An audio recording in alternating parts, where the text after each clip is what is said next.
안녕하십니까. 암호화폐 정보를 전달해 드리는 닥터 비트맨입니다. 네, 화요일도 슬슬 마무리되고 있습니다. 어떻게 오늘 하루 잘 보내셨나요? 최근 크립토 마켓이 재미없는 움직임을 보이고 있습니다. 지난 1월에 가파른 상승세가 마치 신기루처럼 보이기도 하는데요. 일단은 코인 마켓캡에서 메이저 탑10 코인들 먼저 한번 살펴보도록 하겠습니다. 네, 일단 시가총액 1위 비트코인의 경우는 전날과 크게 다르지 않습니다. 0.23% 상승한 22,450달러대를 나타내고 있으며 이외에 이더리움은 0.66% 상승한 1,573달러대, 6위의 XRP는 2.42% 상승한 0.37달러대를 나타내고 있습니다. 비트코인의 더미넌스, 이더리움의 더미넌스 각각 한번 살펴보게 되면 42.3%, 18.8%를 나타내고 있습니다. 그렇다면 과연 선물 투자자분들은 현재 포지션 어떻게 나누고 있는지 롱숏 비율 한번 확인해 보도록 하겠습니다. 네, 일단 비트코인을 먼저 보겠습니다. 비트코인의 경우는 롱 포지션이 63%로 우위를 점하고 있으며 이더리움의 경우는 숏 포지션이 52%, XRP의 경우는 거의 비슷하지만 숏 포지션이 다소 우위를 점하고 있습니다. 그렇다면 미국 지수들은 어떻게 마무리됐는지 한번 확인해 볼까요? 일단 미국 지수 다우존스 지수의 경우는 전날 대비 플러스 0.12% 상승 마감하였습니다. S&P 500도 0.07%, 나스닥 100은 0.10% 상승, 나스닥 종합지수는 마이너스 0.11% 하락하면서 마감을 하였습니다. 달러 인덱스를 보게 되면 전날과 차이가 없습니다. 환율의 경우는 어제보다는 조금 오른 1,300원대로 마무리가 되었습니다. 네, 현재 이 크립토 마켓의 가격이 조금 꿈틀거리기는 하고 있지만 얼마 전까지 보여주었던 24,000달러대와 비교하면 참 아쉽기만 합니다. 예, 현재 크립토 마켓의 경우는 다양한 위기에 직면해 있는 상황인데 특히나 규제와 관련하여 글로벌적인 움직임들이 포착이 되고 있는데요. 예, 얼마 전 SEC에게 타깃된 크라켄 거래소에게서 하나의 소식이 나왔습니다. 이 크라켄 거래소가 은행 설립 예고를 한 것인데요. 이 크라켄이 암호화폐 거래소 최초로 자체 은행 출범 계획을 내놓은 것이죠. 이 크라켄은 오늘 트위터 계정을 통해서 자체 은행을 출범하고 미국 고객들에게 은행 계좌를 제공할 것이라고 발표하였는데요. 이 크라켄은 여러분들도 잘 아시겠지만 지난달이죠. 2월달 미등록 증권 판매 문제로 미 SEC에게 조사를 받은 뒤 이 스테이킹 서비스 중단과 함께 3천만 달러 하나 약 379억 원의 벌금형을 명령받게 됩니다.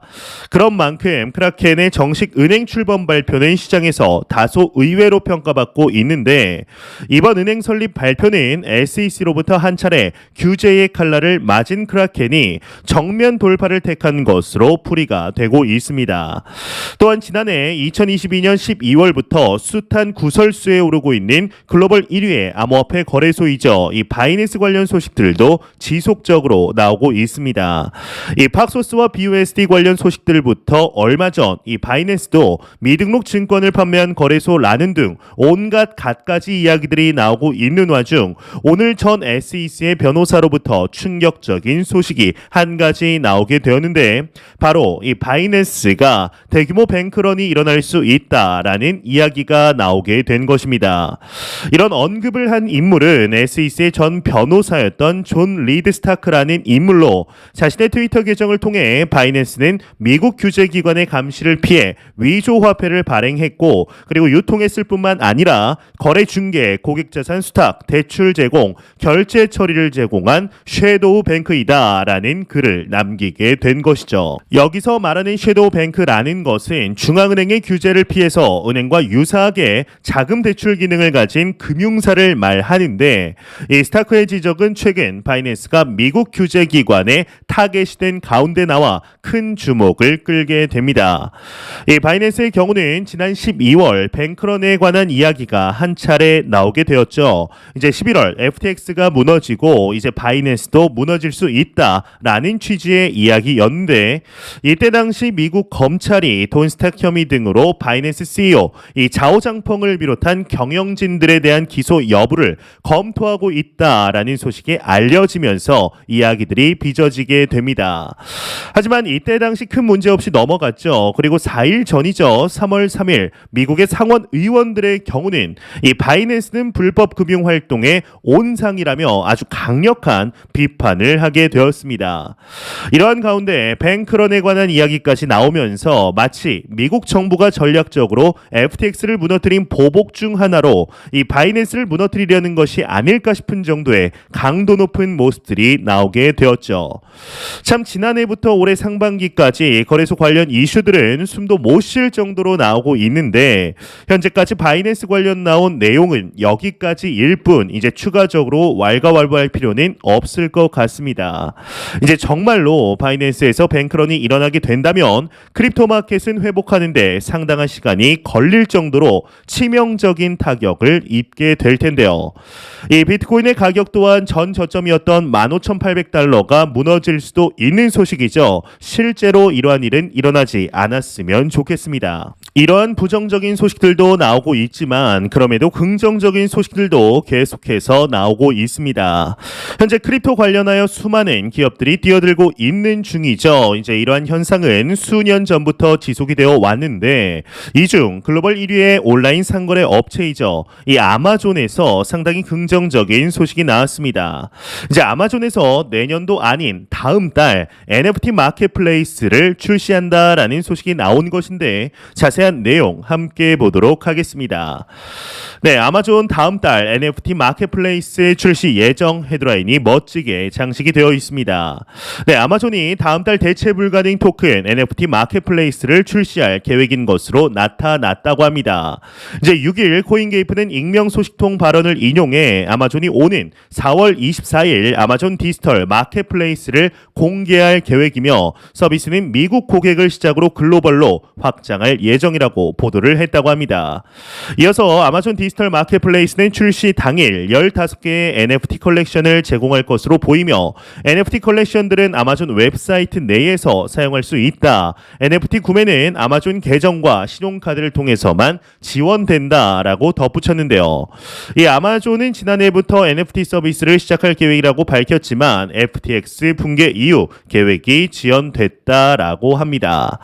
네, 이제 상당히 긍정적인 소식이 아닐까 싶습니다. 이제 과거부터 아마존의 경우는 이 비트코인 결제를 위한 인원을 충원, 전문가를 영입하는 등 다양한 시도들이 나왔었는데 그저 시도에서 그친 경우가 상당히 많았었는데요. 이제는 본격적인 크립토 마켓 관련 산업에 뛰어드는 것으로 보입니다.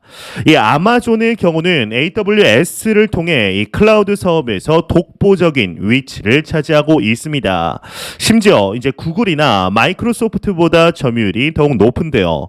그런 아마존이 이번에는 NFT 마켓플레이스를 론칭한다고 하니 주목하지 않을 수가 없습니다. 더군다나 오픈시나 슈퍼레어 같이 기존의 시장을 장악하고 있는 서비스가 있는 상황에서 아마존이 뛰어든다고 하니 더 관심이 가는 것이 사실이죠. 이제 NFT의 경우는 그저 그림을 디지털로 변화하여서 소유권을 증명하는 것인데 도대체 왜 떠오르고 있는 것인지 의문일 때가 많습니다. 그렇게 더욱 이에 대해서 알아볼 필요가 있지 않을까 싶은데요. 이제 아마존 NFT 마켓플레이스의 경우는 4월 24일 서비스를 론칭하게 되고 출시일로부터 15개 NFT 컬렉션을 이용할 수 있게 된다고 밝혔죠. 이제 서비스는 우선 미국 그리고 다른 나라로 확장될 예정인데 서비스는 아마존 사이트에서 이용이 가능하고 아마존 디지털 마켓플레이스 탭을 클릭하면 바로 연결이 가능하다고 봅니다. 그리고 방금 내용에서 본 것처럼 NFT 마켓플레이스에서는 아마존 계정을 통해 연결이 되고 신용카드를 통해서만 구입이 가능한데 이 기존 NFT 마켓플레이스 서비스들이 메타마스크와 같은 암호화폐 지갑을 연결해서 이용하는 것과는 다른 형태이죠. 하지만 그만큼 누구나 쉽게 NFT를 구입할 수 있다는 점에서 좋은 시도라고 생각이 듭니다. 이제 아직도 이 NFT라고 하면은 의미 없는 원숭이 그림을 쓸데없이 비싸게 사는 것이라고 생각하는 사람들이 있습니다. 이런 시각에 반대하며 NFT를 기능적으로 접근하는 이들도 늘어나고 있죠. 일례로 콘서트 티켓을 NFT로 발행한다든가 부동산 소유권 등을 NFT로 증명하겠다라는 시도입니다. 이제 충분히 일리 있는 시도이죠. 하지만 NFT의 본질을 제대로 간파했다고는 하기 어렵습니다. NFT의 본질을 가장 잘 나타내는 것은 이미지 그 자체이죠.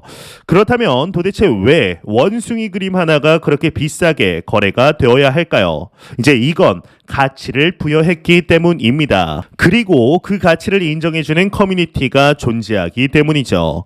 이게 이해가 안 갈 수 있지만 이미 이러한 경험을 우리는 살면서 자주 경험하고 있습니다.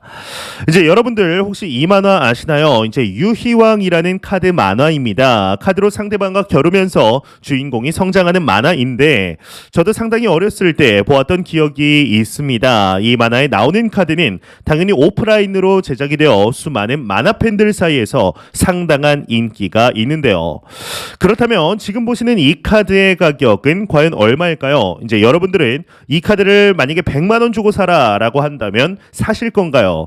아마 대부분의 분들이 이제 저도 포함해서 사지 않을 것입니다. 왜냐? 간단하죠. 그만한 가치가 없어 보이기 때문입니다.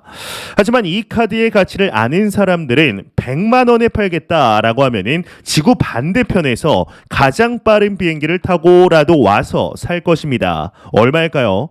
네, 상상 초월인데 바로 100억 원입니다. 카드 한 장에 1억, 10억이 아니라 100억 원입니다. 네, 바로 이 카드 한 장의 말이죠.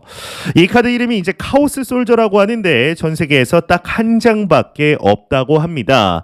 이제 100억 원이라는 이야기를 듣고 보시면 좀 카드가 어떻게 보이시나요? 뭔가 다르게 보이시나요? 저는 이 금액을 보고도 도대체 왜 이게 100억 원이나 할까라고 생각이 들지만 유희왕 커뮤니티에서는 이제 돈만 있다면 100억 원을 주고서라도 사고 싶을 만큼 가치가 있는 것이죠. 사실상 부르는 게 값인 이런 카드입니다. 이제 아마존 NFT 마켓플레이스 4월 론칭은 그러한 점에서 상당한 의미가 있는 뉴스입니다. 일단 메타마스크 같은 디지털 월렛을 가지고 있지 않은 사람도 아마존 계정만 있으면 누구나 카드로 NFT를 구입할 수가 있습니다. 게다가 아마존이라는 글로벌 서비스를 이용하는 유저들이 NFT 커뮤니티로 유입될 수가 있는 것이죠.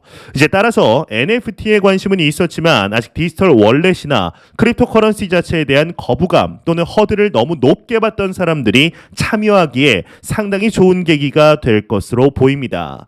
이러한 NFT 하나 정도는 가지고 있으면서 이것이 어떠한 식으로 거래되고 시장을 개척하는지 보는 것도 상당히 중요하고 필요한 경험인 것인데요.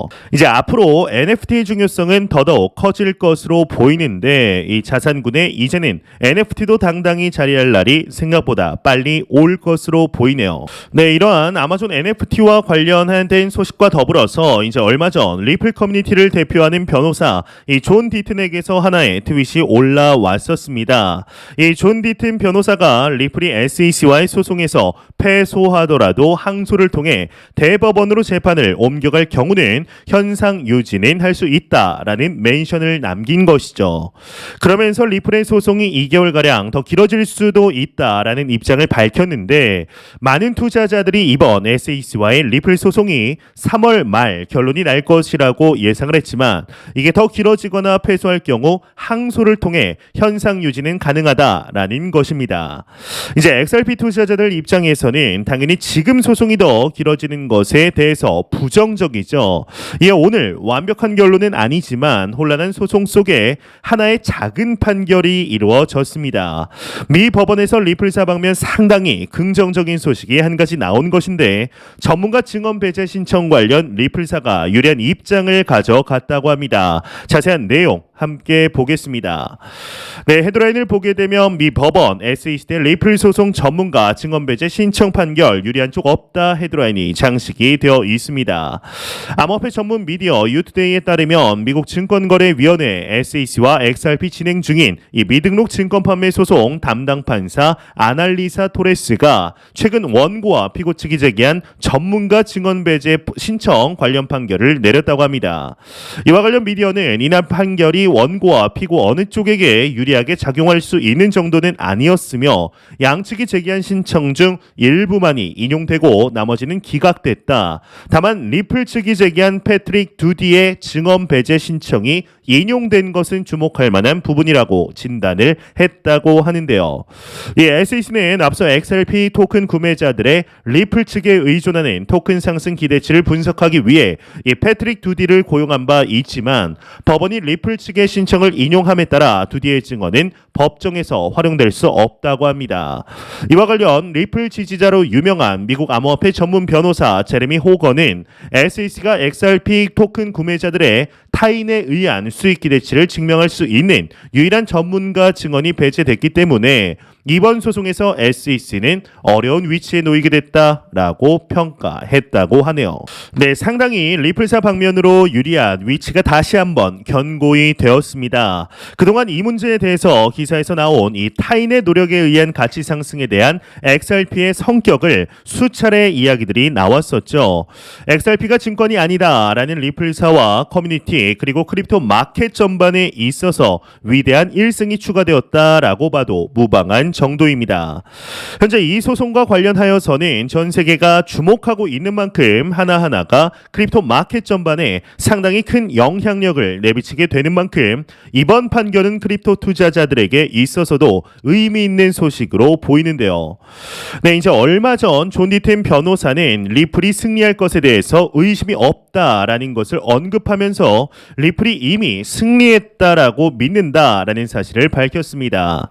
이제 물론 어디까지나 바람이지만 오늘 나온 소식과 여러 정황들을 볼 때 승리를 낙관할 수 있다는 것은 다행스러운 일이죠. 하지만 만약 리플이 패소한다면 어떻게 될까요? 이제 당연히 항소를 하게 될 것입니다. 그런데 한 가지 문제가 있죠. 이 반대의 경우도 생각해 봐야 한다는 것입니다.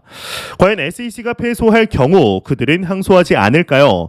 지금 상황만 놓고 보면은 SEC는 리플과의 소송에 있어서 이 길게 끌고 가기를 바라는 것처럼 보이기 때문에 가능성이 없는 시나리오도 아닙니다. 현재 리플과 SEC의 소송에서 승소가 가장 최선이긴 하지만 깔끔하게 끝나기 위해서는 사실상 합의를 바라는 것이 좋습니다. 이 합의를 하면 서로 항소할 일도 없죠. 이 브래드 갈링하우스는 SEC에게 끊임없이 XRP가 증권이 아니라는 확답을 받겠다고 이야기하고 있습니다. 하지만 이런 일은 일어나기 어렵죠. 현재 SEC는 크립토커런시에 대한 규제 관할권을 자신들이 가지고 있다라고 말하고 있고 그렇게 믿고 있습니다. 증권이라는 범주 안에서 크립토커런시를 바라보겠다라는 것인데 그런 상황에서 XRP가 절대 증권이 아니라고 말해서 굳이 통제권을 내려놓는 일을 생각해내기는 어렵기 때문입니다. 이 SEC는 현재 비트코인 이외에 거의 모든 크립토커런시가 증권이라고 주장하고 있습니다. 심지어 이더리움조차도 그렇죠. 이더리움이 2022년 9월 POW에서 POS로 전환하면서 SEC에게 더 좋은 먹잇감이 되었습니다. 그런데 XRP를 증권이 아니라고 확증해줄 이유가 없죠.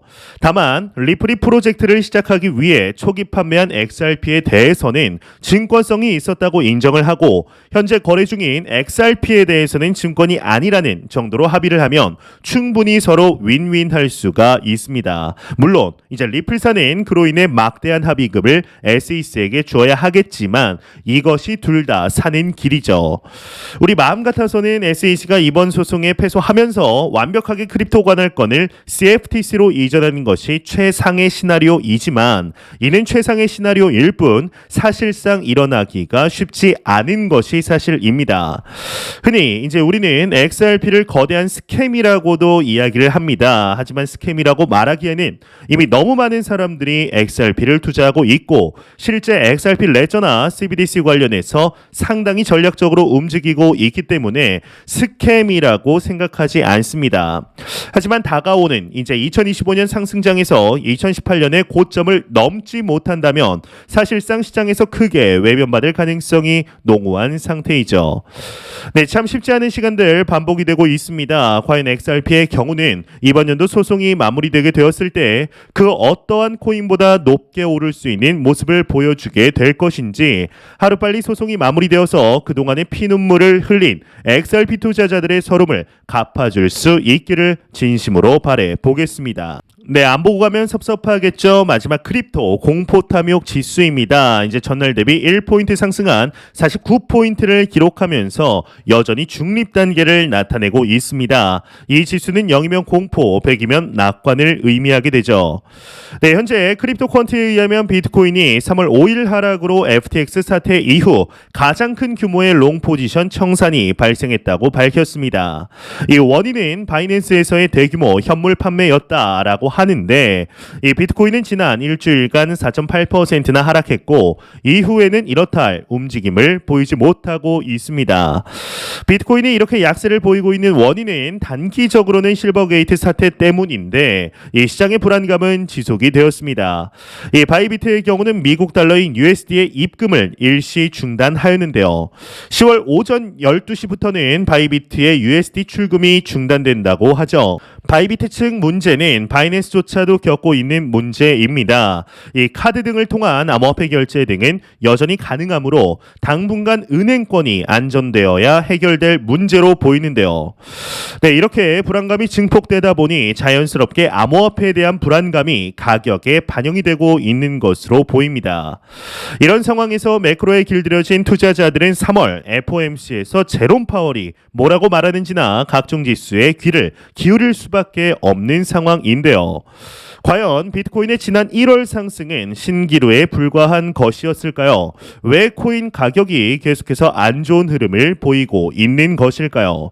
차라리 미 증시는 생각보다 괜찮은 흐름을 보이고 있기 때문에 코인의 메리트가 사라지는 것처럼 보이기까지 하는 상황입니다.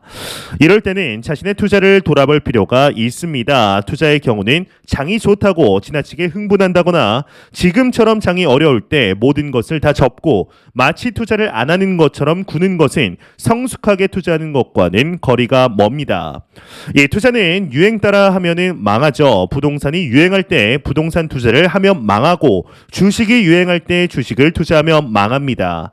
이런 코인도 마찬가지이죠. 이제 요즘처럼 비트코인이 인기가 없을 때 코인을 꾸준히 매수하는 사람들이 진짜 코인의 모든 것을 걸고 투자하는 사람들이라 생각합니다.